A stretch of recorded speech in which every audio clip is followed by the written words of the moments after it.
Adobe ইলাস্ট্রেটরে কীভাবে Google logo তৈরি করা হয় তা এই ভিডিওতে দেখানো হলো। ফিলস ডিজাইন বিডি চ্যানেলে আপনাদের স্বাগতম। অ্যাট ফার্স্ট আমরা একটি ব্ল্যাঙ্ক পেজ নিব। এখান থেকে ফিল কালার নান করে স্টক কালার এনাবল করে রাখবো। এরপর রেক্টেঙ্গুলার টুলস এ যাব। এখান থেকে মাউসের রাইট বাটন ক্লিক করে ইলাপসি টুলসে যাব। কিবোর্ড থেকে শিফট এবং অল্টার একসাথে প্রেস করে মাউসের লেফট বাটন ড্র্যাগ করে এরকম একটি বৃত্ত তৈরি করব। বৃত্তটি সিলেক্ট অবস্থায় এডিটে যাব। এডিট থেকে কপি, আবার এডিটে যাব। এর থেকে পেস্ট ইন ফ্রন্ট। কিবোর্ড থেকে শিফট প্লাস অল্টার একসাথে প্রেস করে বৃত্তটির ডান পাশ থেকে মাউস দ্বারা ড্র্যাগ করে এইভাবে কপি করব। এবার এটিকে একটু রিসাইজ করে নিব। দ্বিতীয় বৃত্তটি সিলেক্ট করে ঠিক আগের মতো এডিটে যাব।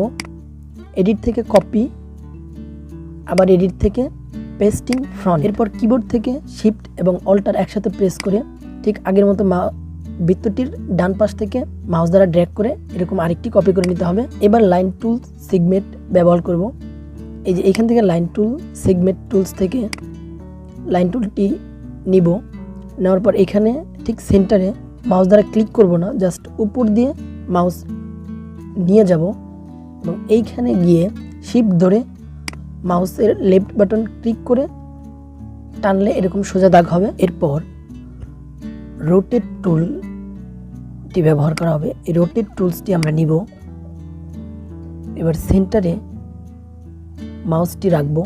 এখান থেকে অল্টার ধরে একটা প্রেস করব। প্রেস করলে এরকম একটি ইন্টারফেস চলে আসবে। এবার এর অ্যাঙ্গেলটা আমরা ঠিক করে নিব।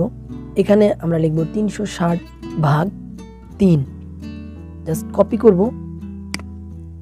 কপি করলে আমাদের এখান থেকে এরকম দুটি লাইন দেখা যাবে। এবার আমরা কন্ট্রোল ডি প্রেস করলে ঠিক তিনটি চলে আসবে। এবার আমরা সিলেকশন টুল দিয়ে সম্পূর্ণটি সিলেক্ট করে নিব। ড্র্যাগ করে টেনে পুরোটা সিলেক্ট করে নিব। সিলেক্ট করার পর উইন্ডোজে যাব।